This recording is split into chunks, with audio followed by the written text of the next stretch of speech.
Good evening, everyone, and welcome to the Friday Night Study and to our new series. I'm going to retitle it God's Calendar, just shorter, and it's less pretentious than the title I had. But before we begin, let's have a word of prayer. Dear gracious Heavenly Father, we invite your presence here on this Sabbath.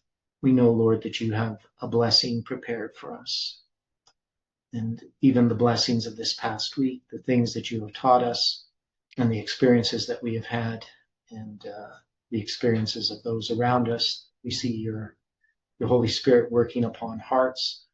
We know sometimes we get discouraged because of the sin in this world, and especially amongst Christians. We see that your Spirit is being withdrawn, but we also see, Lord, that your Spirit is touching hearts and is beginning to be poured out upon this earth as well. And so we just ask, Lord, that your Spirit can be here as we read together, as we contemplate the clock that you have created in the heavens for us to behold, and that has guided us in our understanding of prophecy. And we just pray, Lord, that as we work through this book together, that you can help us sort out how to present this to others. We pray for one another. You can help us in our day-to-day walk with you. And so we ask that you can guide us now in our reading and discussion. And we pray this in Jesus' name. Amen. Okay, well, happy Sabbath, everyone. And so I had written a paper called, what was it called? It's, A Chronological Analysis of the Prophecy of Revelation 9, quite a long time ago. And in that paper, I have a chapter called The Astronomical Basis of the Calendar. And so this is a rewriting of that book, but in a pretty drastic way. It's not just a revision. It's basically taking the whole idea of the book and putting it in a way that, well, there's two different ways that I'm going to end up writing this. So there's this edition, this first writing of it is going to be for, adults. I am working on an edition for children.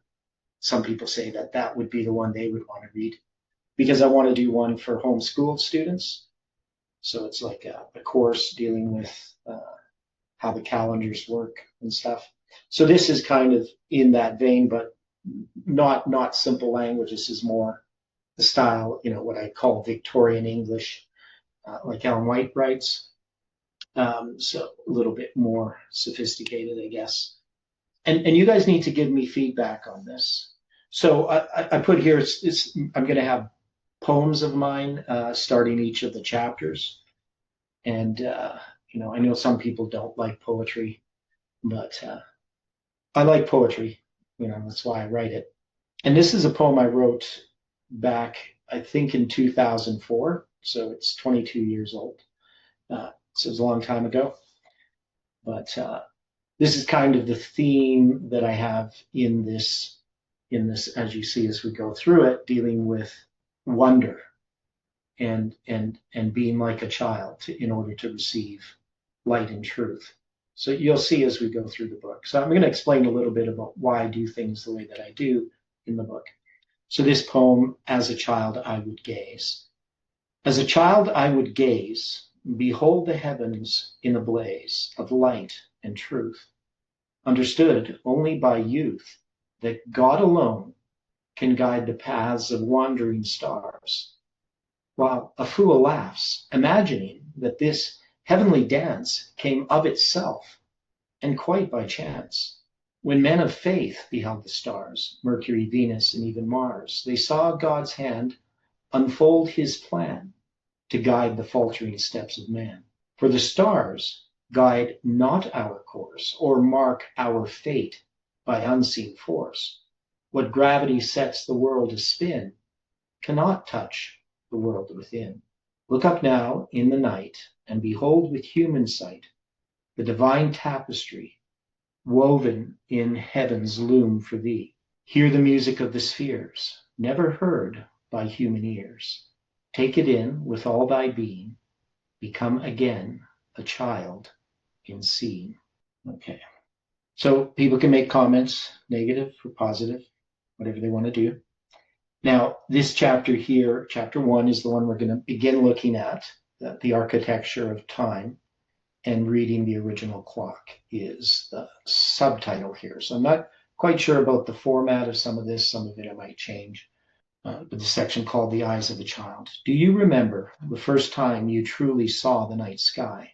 I remember the clear summer night, with my dad pointing out Orion's belt and the Big Dipper. I remember the clear, cold winter sky, while visiting my grandparents' farm, away from the city lights, when the sky truly came alive. As a child, I experienced the wonder of beholding the vastness of space. The Milky Way held a million unknown secrets. What lay beyond? And where was God in all this vastness? The moon in its phases was a mystery to me as well. How did it stay in the sky? I have pondered and searched for the answers to these questions all of my life. Thanks, Jeff. When the ancients watched the sky and studied its mysteries, they saw much more than we do. While the heavens still inspired awe, they were also highly engineered. They were also a highly engineered practical reality.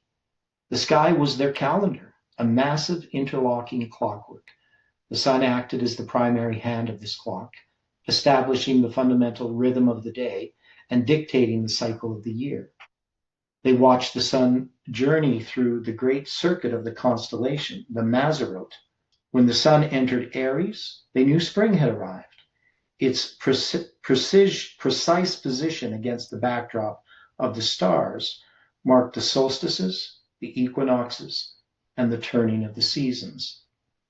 But the sun did not work alone. The moon acted as the intricate second gear, dividing the solar year into manageable, precise fractions. Its continuous cycle of phases, from the dark, hidden conjunction to its brilliant fullness, was the strict governor of the months. To the ancients, the moon was not just a nightlight. It was the exact, unyielding metronome that synchronized their planting, their harvests, and their holy festivals. Together, the sun and moon formed an inescapable grid of time. To the modern mind, the sky is silent. We have light polluted our cities and digitized our calendars until we are deaf to the music of the spheres. But to understand the prophetic timeline, which is God's schedule for history, we must relearn the language of his clock. We must stand where the ancients stood and ask the question they asked. How do we measure the passing of the divine? Okay, any thoughts on that? I know Jeff thought it's a good way to start. Yeah, with a poem, kind of lightens up the. You like the poem? Yeah, well, it lightens up what's coming. Yeah. Yeah, and what I'm trying to do is draw people in, a bit their imagination and just memories, if it can draw memories, their personal memories. And I'm trying to, go through this sort of like the wonder or the mystery of things. So you'll see how it goes, but that's all pretty understandable. How about the language in that? Is it too poetic? Well, it's easy to understand. I mean, I understood it. Okay, so, but yeah, it's a little bit flowery, but not too much, I think. Okay, so the ruler of the day, the sun. The sun dictates the rhythm of life. Its light greets us every morning. It is regular in its daily task, telling us when to awake and when to go to sleep. Its yearly task is just as certain. Springtime and harvest, summer and winter, all come at their regular times. It is how we measure the year. While we may take it for granted, we often do not fully understand its motions and how exactly they relate to how we presently measure time. While we grasp the obvious, the ancients understood its rhythms in ways few now do. The ancients noticed that the sun did not rise in the same place every day. In the summer, it rose high and north, making shadows short. In the winter, it stayed low and south, making shadows long. There are 2 points in the year that are of particular significance. These are the equinoxes. To determine the arrival of the equinox, the ancients did not need modern digitized clocks. They relied on the unyielding physical mechanics of the horizon. As the year progresses, the sunrise travels along the eastern horizon. In the winter solstice, the sun rises at its farthest southern point. At the summer solstice, it rises at its farthest northern point. Exactly halfway between these two extremes, the sun rises precisely due east and sets precisely due west. This true east-west alignment creates the equinox, from the Latin for equal night, marking the exact point where the daytime hours and the nighttime hours are in perfect balance. Now, that's not quite exactly true, but I didn't want to get technical about it. Ancient civilizations across the globe constructed massive stone monuments, completely independent of one another, designed to track this exact solar path. When the sun rose and perfectly bisected these eastern markers, they knew the astronomical new year had been crossed. However, when you track this cycle closely, the mechanical precision of the heavens reveals a fascinating engineered asymmetry. If you physically count the days between the two equinoxes, the two halves of the year are not mathematically equal. If you measure the span from the spring equinox to the autumnal equinox, it takes exactly 187 days. But if you measure the span from the autumnal equinox back to the spring equinox, it takes only 178 days. So Ryan says, wow. So you didn't know that, Ryan? Yeah. So we know that the number of days from the first day of the first month to the 10th day of the seventh month is 187 days. So one of the things I'm doing here in this book is I'm preparing them to understand some of the prophetic symbols, right? Now, also the interesting that it's 178 days. It's the same, because if you add 187 and 178, you get 365. Now, of course, there's a quarter day in there somewhere that adds up every 4 years that, you get an extra day. But generally, this is correct, okay? This 9-day discrepancy is not an error in the calendar. It is the physical law of orbital mechanics. The Earth's orbit around the sun is not a perfect circle. It is an ellipse. During the summer months, the Earth is physically farther away from the sun and travels more slowly along its orbital path. During the winter months, it is closer to the sun and travels faster. Of course, this only applies for us in the northern hemisphere, but the southern hemisphere, winter and summer are switched around. But the ancients meticulously tracked this 187 and 178 day division.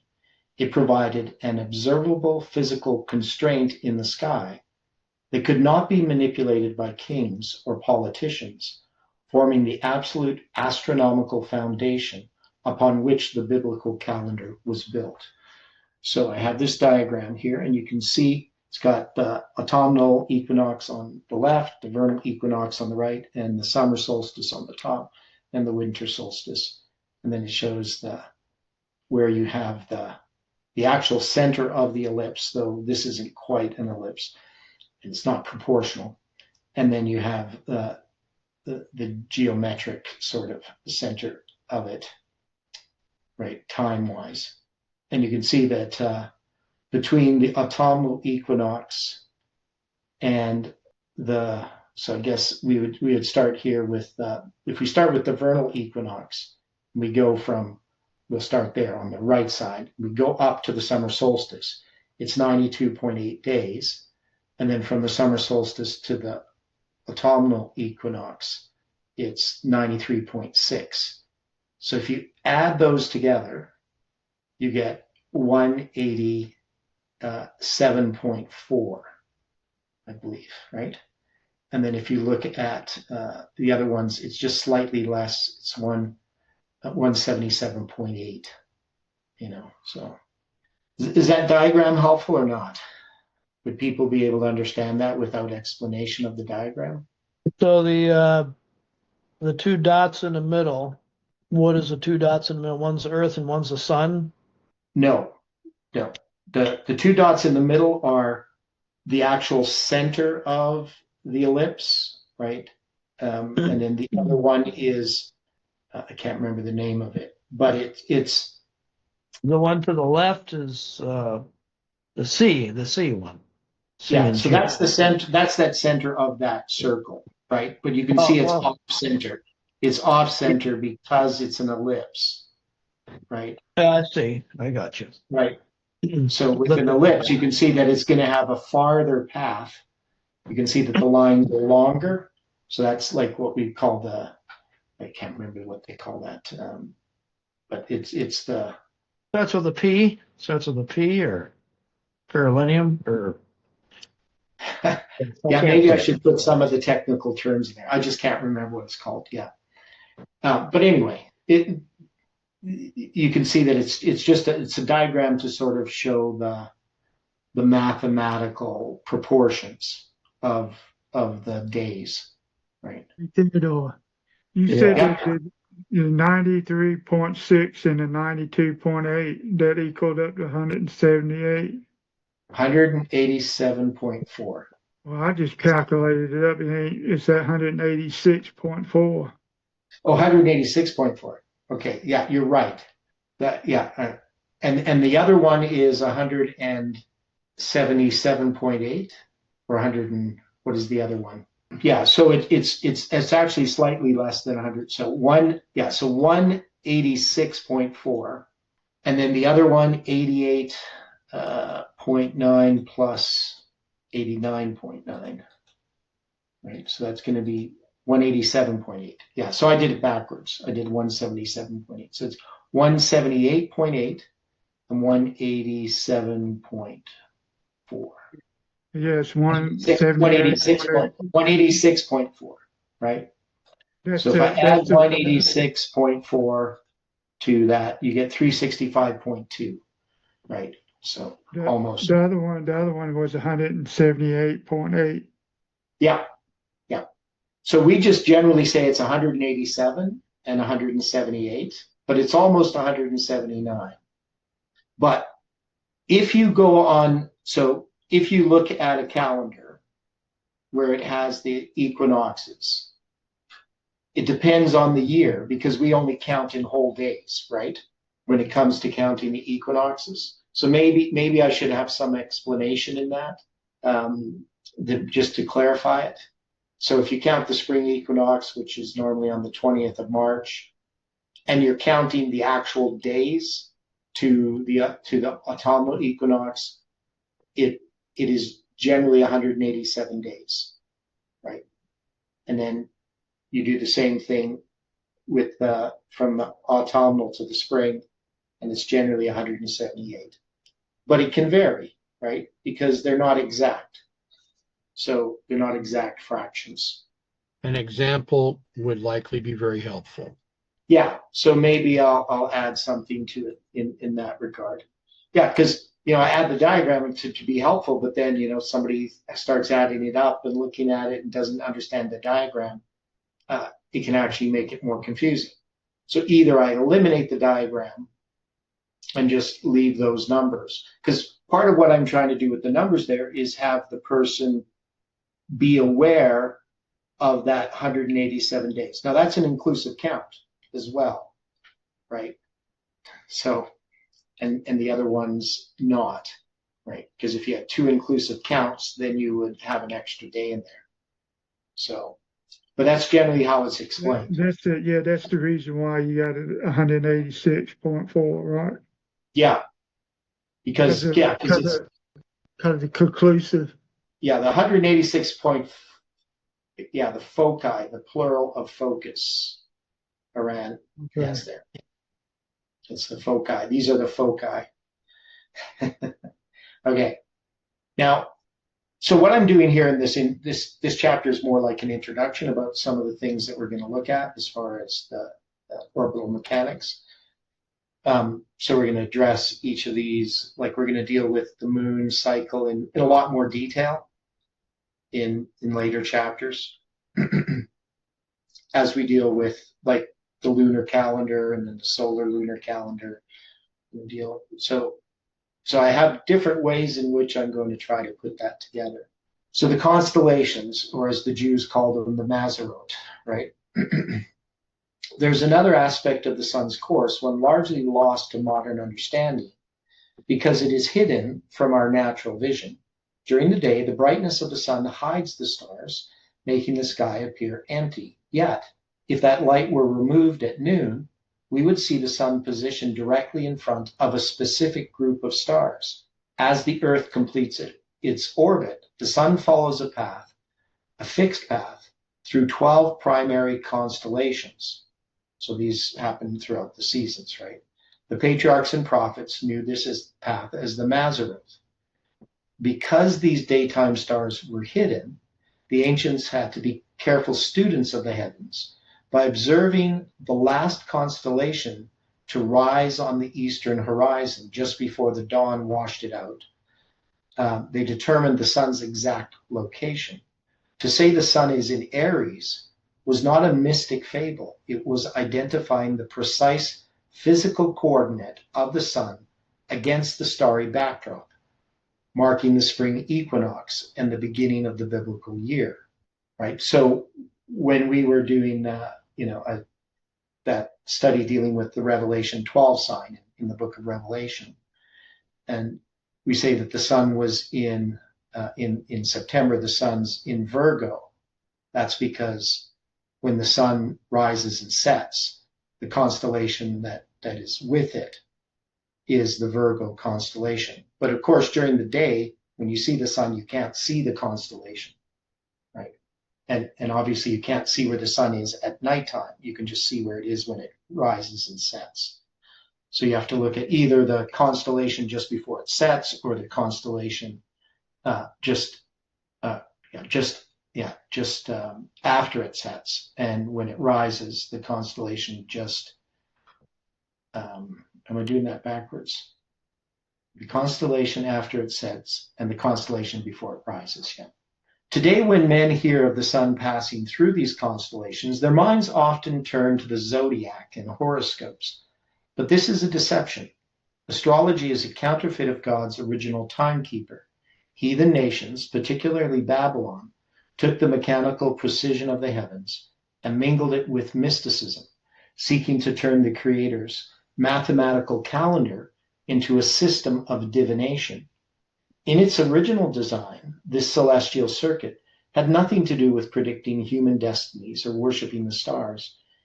It was pure astronomy, established by infinite wisdom. It stood as the great calendar of the harvest and the clock upon which the Creator scheduled his appointed times. The adversary did not create the constellations. He merely perverted the clock of heaven, leading the world to look to the stars for that which belongs only to God. So the purpose here is to, draw people's attention to God and to God's clock. Now, Angela has a verse from Job. And that's the thing is, I was wondering if I should add some more Bible verses to this document. So, and exactly where I'm going to add them is part of the... That would help. Yeah. So, but I haven't really decided where to add them. So this one that Angela's referring to in Job chapter 38, which are the verses there, Angela? Maybe look at the chat. 31 to 33. Okay, 31 to 33, yeah. Canst thou bind the influences of Pleiades and loose the bands of Orion?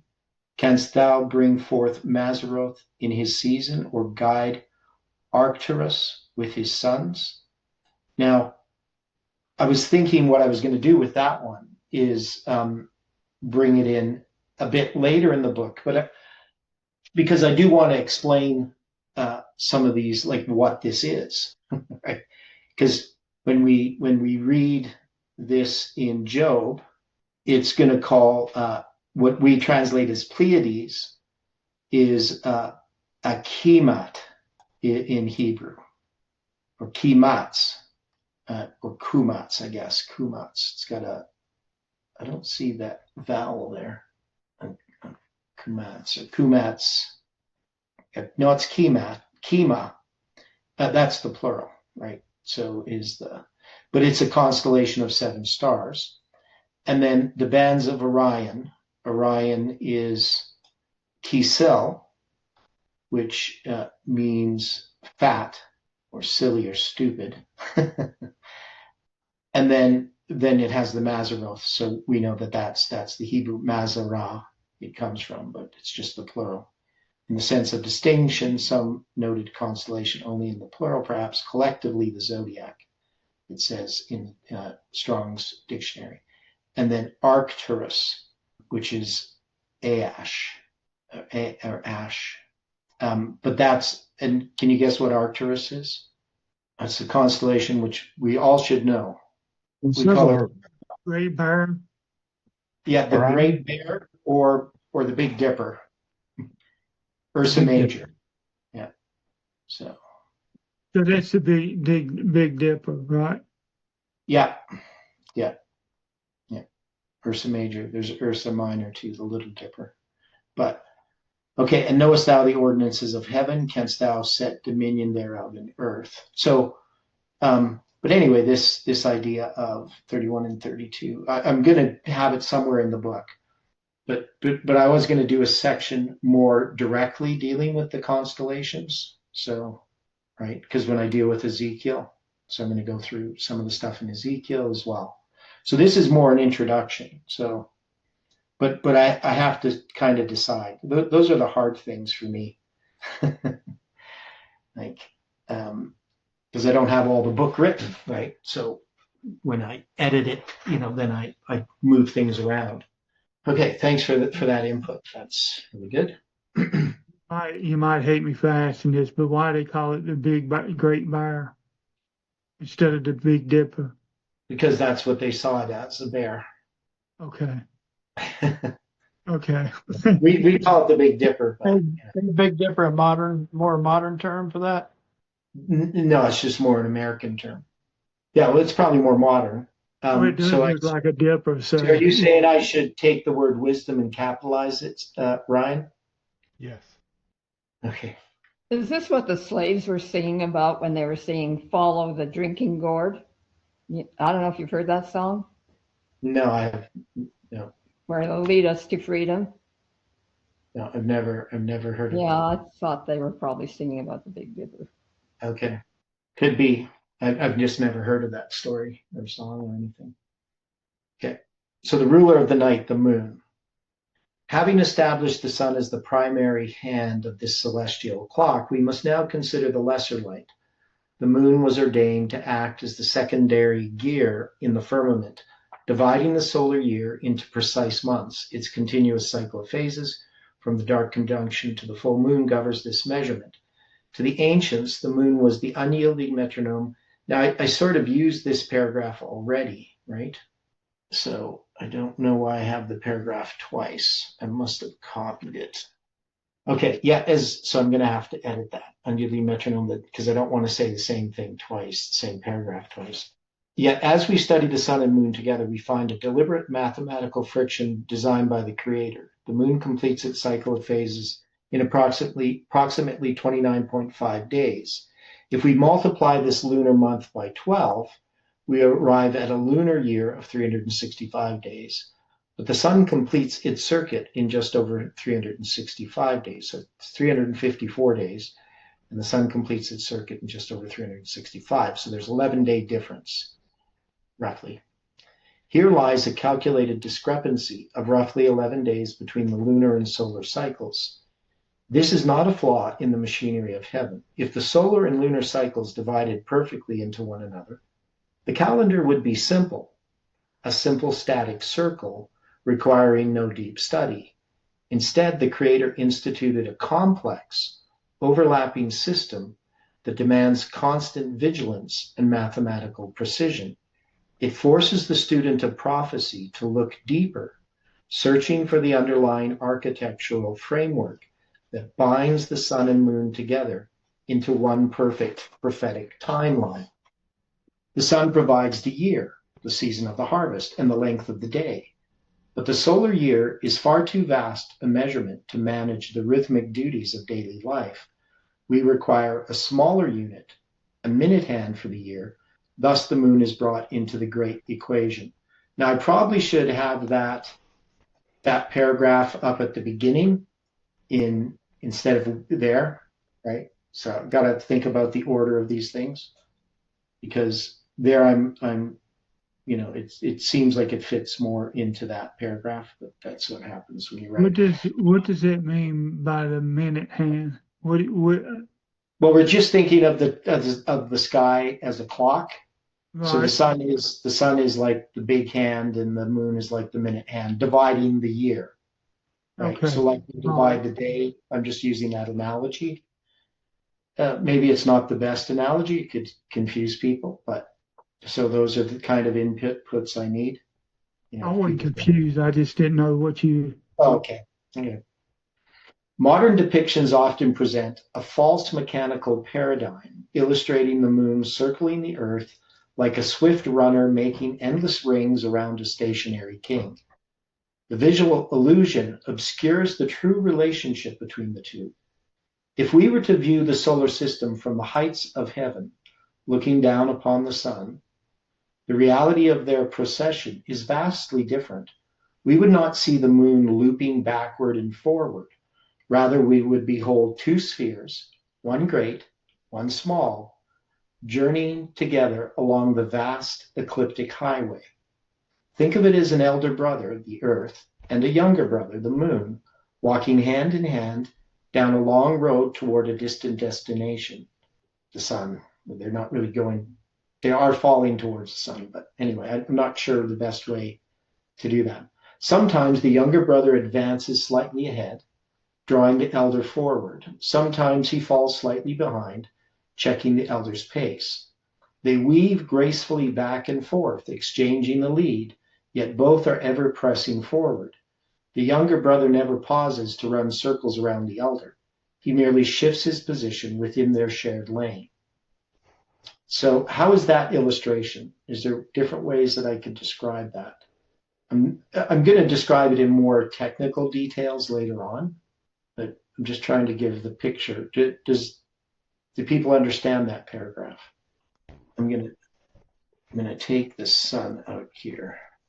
I'm going to put maybe around the sun. Oops. I'm going to get that in there. Around the sun. Do people understand that? The moon and the earth. That the moon doesn't go around the earth. Okay, good. Okay. Because they are bound together by the unyielding laws of gravitation, they actually revolve around a common center of mass. The fulcrum, known as the barycenter, does not reside at the very core of the Earth, but is situated some 1,000 miles beneath its crust, deep within the mantle. Consequently, the Earth itself wobbles upon its axis as it traverses its orbit, gently yielding to the gravitational pull of its companion. The month, therefore, is not merely the passage of a solitary rock about a planet. It is a gravitational heartbeat. The Earth and the Moon operate as a binary system, taking turns leading one another around the solar fire. This celestial march produces the cycle of the month. The term synodic, derived from the Greek for meeting, perfectly describes its function. It is the precise duration required for the moon to overtake the sun in the canopy of the heavens. Because the Earth is continually advancing along its solar orbit, the moon is compelled to travel an additional distance each month to keep pace with the sun's shifting position. The result is a cycle of approximately 29 and a half days. This became the unyielding rhythm of the times, the ancient measure of labor, and the faithful witness in the night sky, reflecting the glory of the sun to a darkened world. Okay, so, I'm obviously in the book, I'm going to go into more detail, precisely how, I'm going to address it here a little bit, sidereal time. That's so you can see some of these things are quite complex, and even in their simple explanation. So the witness of the stars. If the sun governs the year and the moon governs the month, then the stars are the silent, immovable witnesses. They constitute the distant, unalterable standard against which all celestial motion is measured, and they reveal a profound mechanical truth that the glare of the sun obscures. To comprehend this, we must consider the mechanics of rotation. Imagine a watchman standing in a great field beneath the night sky. At the center burns a great fire, representing the sun. Far off upon the horizon stands a solitary beacon, representing a distant star. As the watchman begins to walk a great circle around the fire, he also turns continually upon his own axis. So we have a thing called a star day, that is the sidereal day. He completes one exact rotation of 360 degrees when his eyes once again fall upon the distant beacon. So he's spinning around, right? This is a true mathematical rotation, completed in 23 hours and 56 minutes. So in order, as he goes around, as the Earth goes around the sun, right, there's 360 degrees. And if he's going to rotate in reference to the stars, a day is 23 hours and 56 minutes long, right? Yet a profound difficulty arises because the watchman has moved forward along his circular path while turning. The central fire is no longer directly before him. To face the fire once more, that is, to have the noon or whatever, the day, noon time, he must continue his rotation for an additional 4 minutes. This solar day demands a full 24 hours. And this introduces an astonishing reality, the lost rotation. Every day, the Earth must spin slightly more than 360 degrees to maintain its face toward the sun. By the time the Earth finishes one complete annual circuit, those accumulated fragments of rotation equal exactly one full additional turn. I think this is the thing that caused Stephen a little bit of duress in trying to understand this. Does anybody not understand it? Is there some other way I could explain it? Yeah, it's a little hard for me to grasp because the Earth, I mean, there's a lot of Earth. Like what does it mean to face this? Like what part of the Earth is facing the sun constantly? Well, at noon. So at noon, you're going to come to the same spot every day. So let's say, you're where you live, and noon, which is when the sun is in zenith. If you're going to measure that to the sun, there's 24 hours in a day, right? Okay.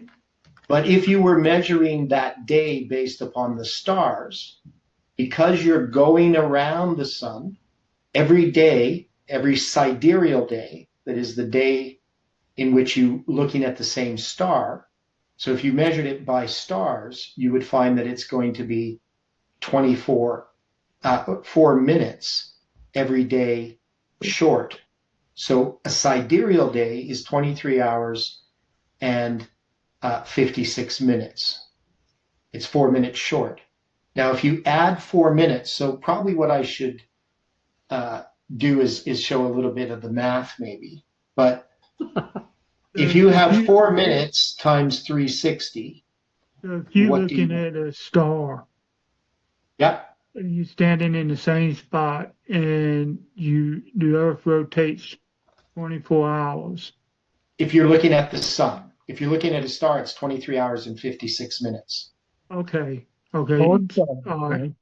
So it's 4 minutes. It's 4 minutes shorter. The sidereal, that is the star day, is 4 minutes shorter than the solar day.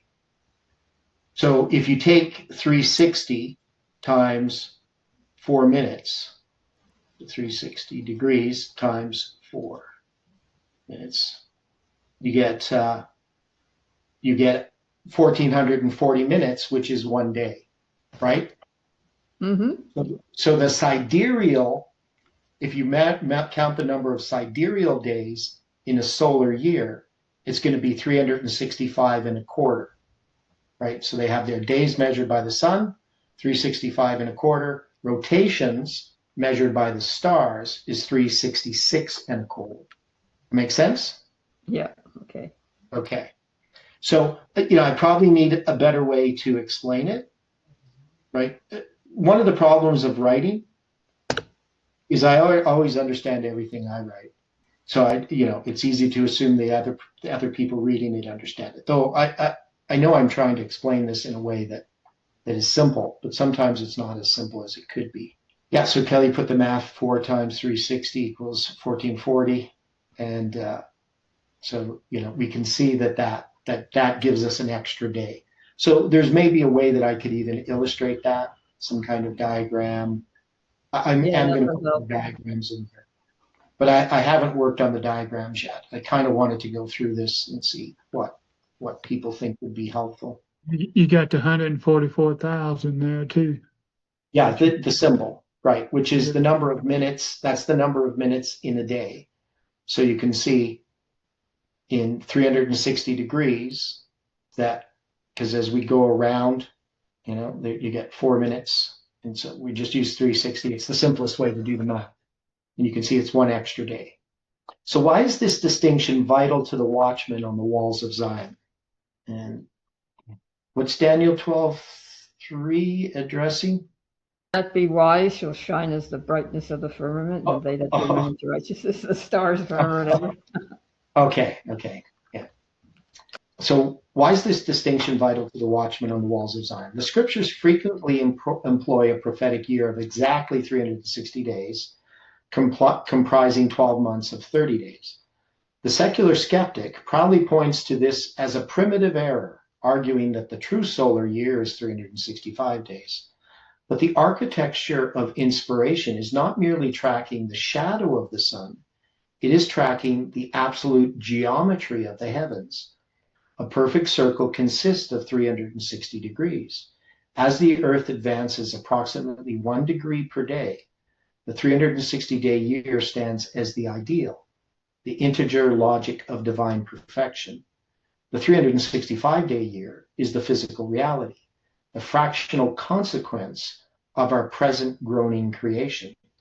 Bible prophecy bridges this great divide. It speaks of the absolute language of the ideal 360, yet it fulfills its decrees within the constraints of the real 365.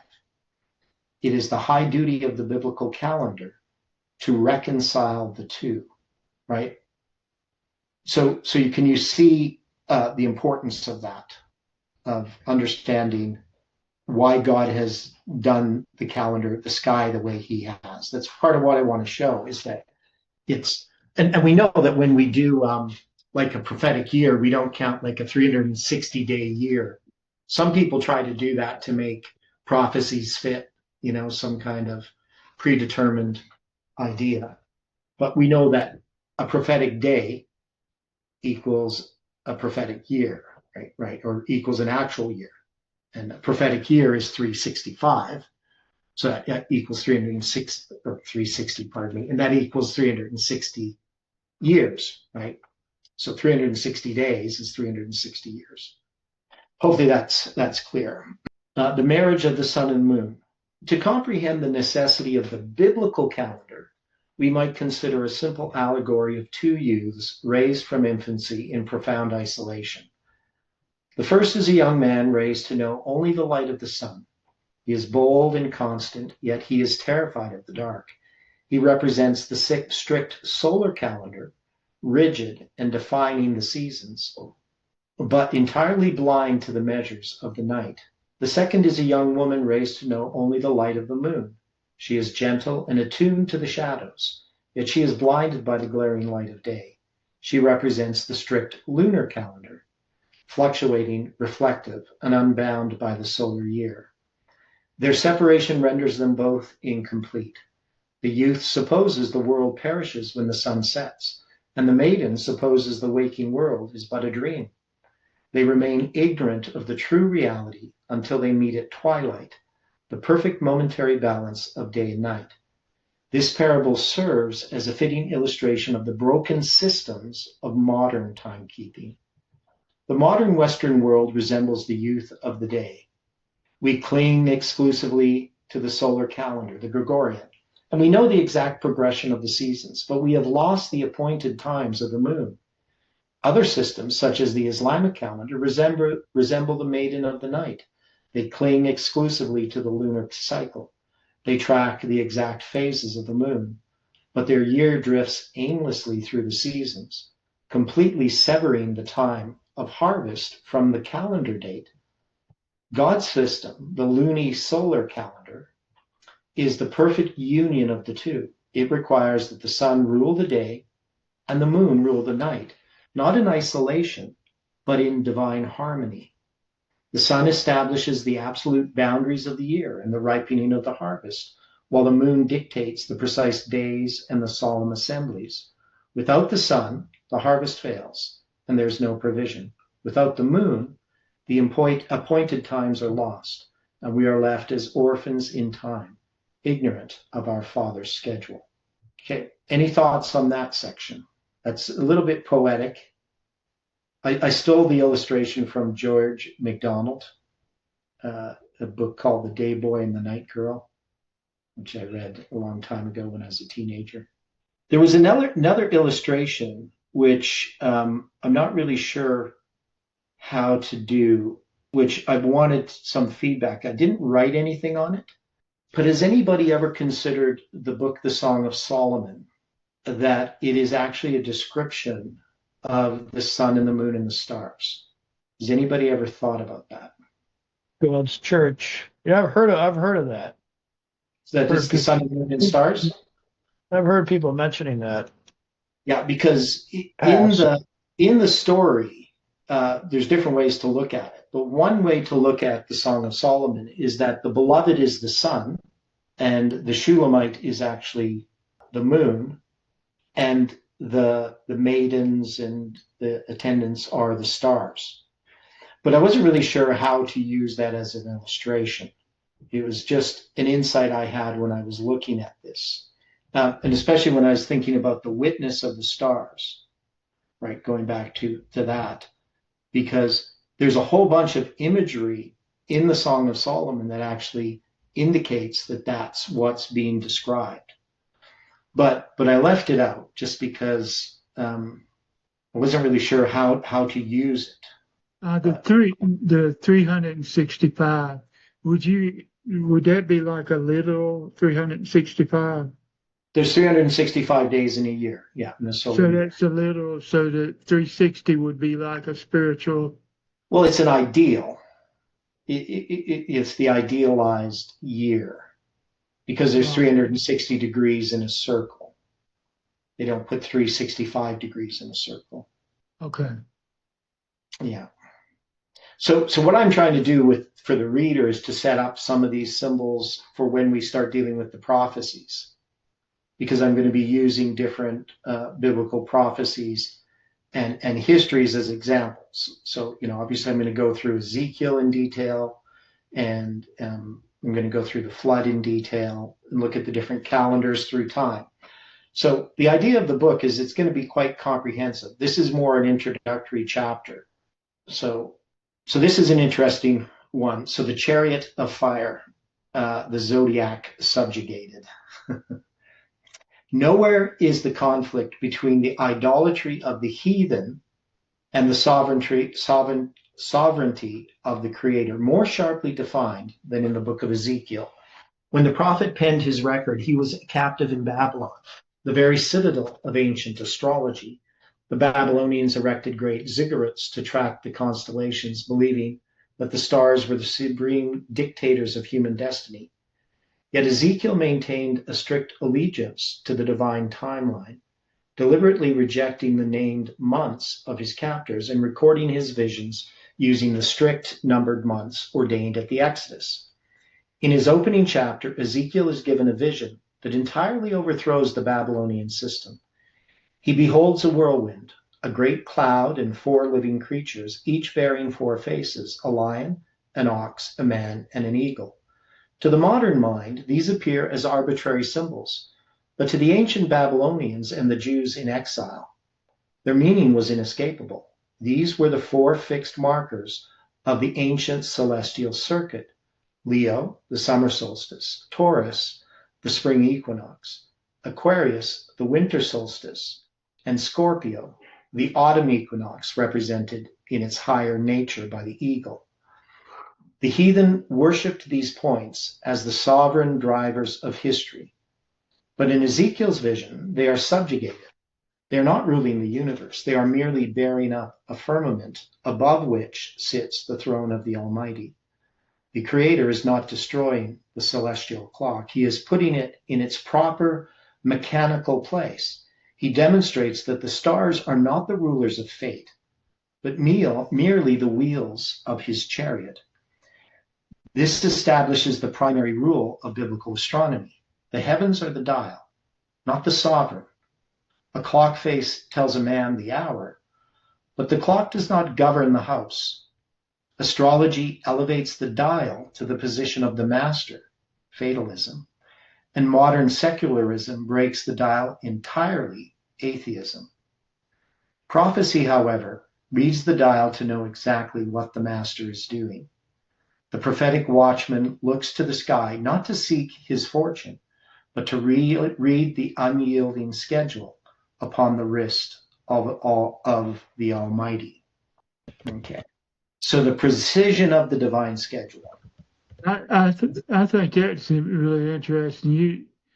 You illustrated that to a clock. That's awesome.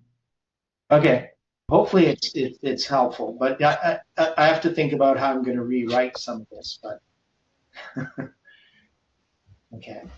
The precision of the divine schedule. This absolute control over time is embedded in the very Ezekiel report. Okay. He does not use the mystical fluid timing of the astrologers, but the mathematical constraints of the biblical calendar. When he opens his book by declaring it was the 30th year, he is not offering a vague historical marker. This 30th year, which was the 5th year of Jehoiachin's captivity, aligns perfectly as the 30th year of the Jubilee cycle. And this is seen by his last dated vision, where he speaks of the 5 and 20th year of our captivity, in the beginning of the year, Rosh Hashanah, in the 10th day of the month, being Tishri 10, Ezekiel 40, verse 1. If the 30th year of the Jubilee cycle was the 5th year of the captivity, then the 25th year of the captivity is the 50th year of the Jubilee cycle, the year of the Jubilee. That is 30 plus 25 minus 5 equals 50. Now I'm going to go into Ezekiel in more detail in the book, but I'm just introducing Ezekiel here regarding the calendar and the preciseness of what's happening here. The exact dates of his vision, such as the 5th day of the 4th month, July 21st, 592 BC, are given for us to understand and are not mere trivialities. The movements of the heavens and the dates of the prophet are perfectly synchronized to the lines of prophecy, shattering the chaotic divination of Babylon and exposing the deceptions in the modern neglect of Bible prophecy. So you can see I'm kind of setting things up for later in the book. To conclude our understanding of this celestial machinery, we must look at the great astronomical sign of Revelation 12. A woman clothed with the sun, the moon under her feet, and a crown of 12 stars. Here we behold all the gears of the mechanism we have described. It harkens back to the 4th day of creation, where God said, "Let there be lights in the firmament of the heaven to divide the day from the night, and let them be for signs and for seasons and for days and years." God made 2 great lights, the greater light to rule the day and the lesser light to rule the night. He made the stars also. Genesis 1, verse 14 and 16. While the evangelical world has frequently misapplied these symbols through a futuristic interpretation, the physical mechanics of the heavens still bear a faithful witness. On September 23, 2017, a precise astronomical alignment occurred over Jerusalem. The sun passed through the constellation of Virgo, clothing her, while the moon rested at her feet. The 9 stars of Leo, joined by the 3 wandering planets, formed the crown, while the planet Jupiter completed a 9-month transit through the womb of the constellation. While men may falsely interpret the earthly event this sign was meant to herald, the mechanical alignment itself stands as a profound testament to the unalterable mathematics of the Creator. The sun, moon, and stars are exactly where they were ordained to be, functioning precisely as the great hands of God's prophetic clock. They do not cause the events on earth, but they infallibly strike the hour. In understanding these signs correctly, in the light of Bible prophecy, we must discern their true design. They are not given for predicting the future in the manner of worldly soothsayers, as many incorrectly conclude, nor are they provided that we might manipulate our destiny, as ancient Babylon and modern mysticism suggest. They are given that we might measure the time, obeying the counsel of God to watch and wait, discerning the signs of the times. We must neither presume to run ahead of his providence, and that should be capitalized. I don't know why I didn't. Nor linger in unbelief behind it. We must keep perfect step with God's clock, waiting in faith for the final hour. Okay, so I guess we did get through the chapter. Okay, any thoughts about this? So the idea that I have here is I want people to be, why is it doing that? I don't want to zoom in, I just want to scroll. So I'm trying to set them up with little bits and pieces at a time rather than dumping everything on them all at once. And so some of these things that I introduce, I'm going to be hearkening back to them as I move through the various chapters. So the idea that I'm going to deal with in chapter 2 is that I'm actually going to deal with, the idea I have is that I'm going to deal with the day. Like, when does the day start and end? So each of the chapters are really going to be answering a question that's posed at the beginning. So it's something that we run into where there are people who want to start the day at sunrise. We know that astronomers start the day at noon for obvious reasons, right? And then we have the Egyptians start the day at sunrise. The Romans and us, with our Roman calendars, we have the day start at midnight. And that was for reasons having to do with administration and so forth. But there's lots of things that we can learn about the day. And so we're going to, deal with how the day is divided, what a watch is, at the nighttime watches, deal with the hours. And then as we go through each of the things, we deal with the day, we deal with the moon, the month, how that works in more detail than what we had here, and examples, practical examples. Because in order for people to understand the prophecies, as we've been studying them, to understand when the year begins, why it begins on January 1st on the Gregorian calendar, why it begins in the spring, how those different calendars interact. So any feedback on this? So Brian said, I think it's very good. That doesn't help me. I mean, it's nice you say that, but is there things that we should do to improve the paper that you can think of? So it is accessible, right? That is, people can read this and understand it. They should be able to understand it, I think. I found it to be very accessible. Okay, so that's the important part. Now, there are some illustrations I could have, and so I'm going to take note of those. And I do think I need, so I have a poem at the beginning. I think I might end each of the chapters with either a paragraph from the Spirit of Prophecy or a Bible passage. So this might be a good place to put that Job quote. What do you think? Yeah, I think that would be fine. Also, Yeah. as when you that vision there of the four faces, the signs there that you're talking about aren't the same signs as they are according to the astrologers. I mean, they have Gemini for the summer solstice and so forth. Yeah, you're talking about, yeah, we're using the biblical ones and the Babylonian ones. Those, yeah. Yeah, so do I need to make that clear at this point? I think you should, because you're probably going to get barraged by a bunch of astrologers saying this guy's cuckoo. He doesn't even know. I'm not worried. I'm not worried. So I should at least point out that we have different names for them now, is what you're saying. Like clearly mark what the Bible pictures are. Yeah.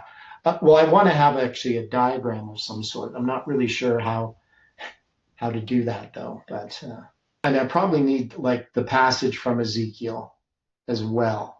So I need to inset some of these Bible verses. Right? Does that make sense? Makes good sense to me. Okay. Yeah. So like with this one here, if I put this, and I could put it in some kind of box or something. 31 to 33. Oh, I need 33 in there? Okay. Oh, yeah. Okay. And then I would put this, something like that. You know, just, yeah, I could put like the little fancy thing around or whatever. Show astrology. Yeah. Didn't I show astrology to be Satan's counterfeit, Kelly? I thought that was pretty clear. Verse 31, that's Pleiades, that word, it's got 7 stars in it, right? Yeah, Pleiades. Yeah. Do you want a comma on canst? What's that, Jan? A comma, C-A-N, comma T, or S-T, can't? No, because that's the King James Bible. That's how they spell it. It's Old English. So I'll keep it as the King James has it. Were you here the whole time, Jan? No, I just came on because I just finished some stuff. Oh, okay. Yeah. So, yeah, you can watch the video later on. People can watch it. But basically the idea is this is the introductory chapter to this book on understanding the time prophecies, how the calendars work, and how Bible prophecy works. But it's supposed to be done in an engaging, easy to understand manner, right? But that's not always that easy to do. Yeah. So, yeah, and Kelly had asked if I'd dealt with astrology, and I did. So that was in this Ezekiel dealing with him showing the contrast. Basically, the book of Ezekiel is tearing down the Babylonian astrological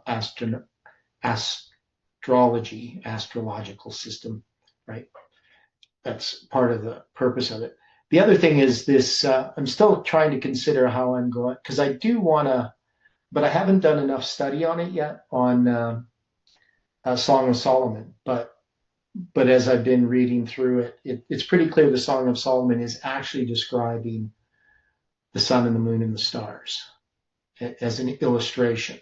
So I'm not quite sure how to use that though, but it is interesting.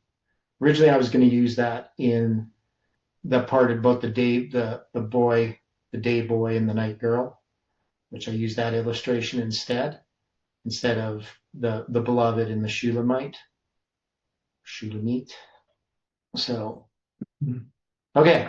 So any final thoughts before we close with prayer?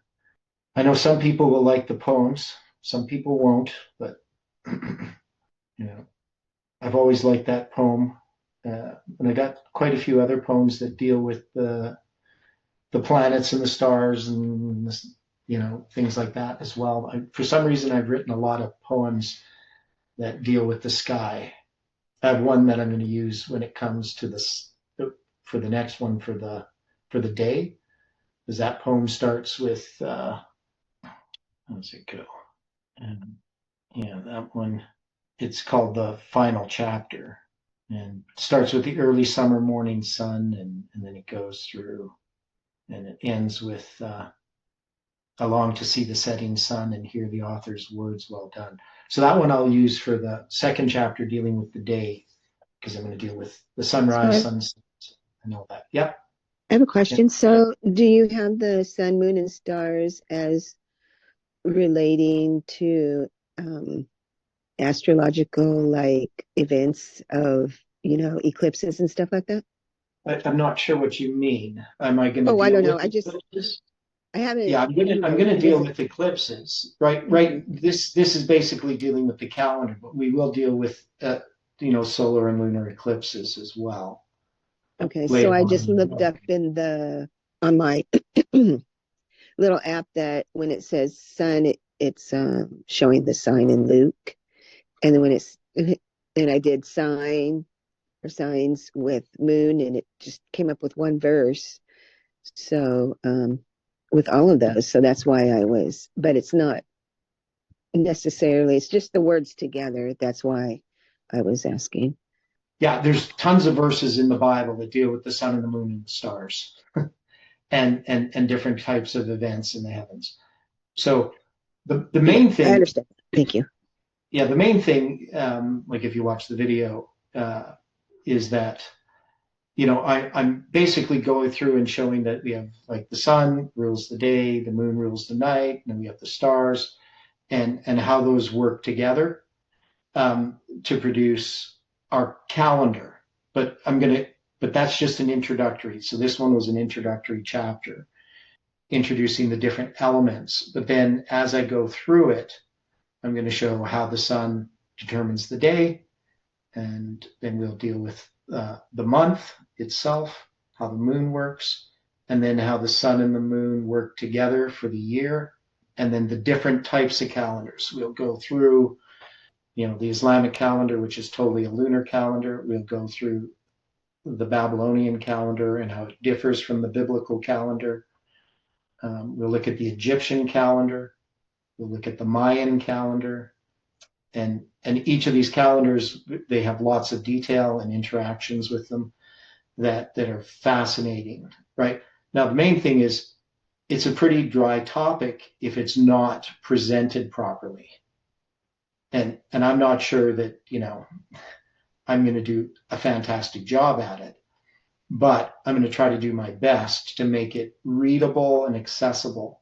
And part of it is to make it, as we do these studies, going through it. And I figure it's going to take a long time to write the book. I figure it'll take a year of studies. So it's not like, I'm going to have a book ready in a month, because there's a lot of detail that needs to be addressed. And it has to be put in a way that not just that people are going to read it, but that God can speak to them and that they can see God's purposes as prophecy unfolds. So it's really meant to be an introduction to prophecy, to Bible prophecy, and all of the work that we've done with calendars in this movement.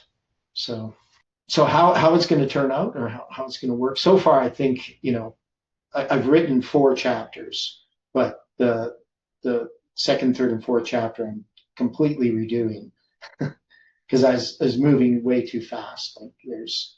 As I started working through it and refining the first chapter, then I got more clearly which chapters I'm going to need how I'm going to put those chapters together.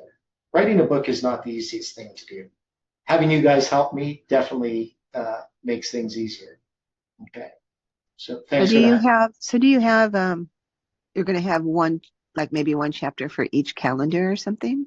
And then maybe how those calendars relate to each other? Yes. Yeah.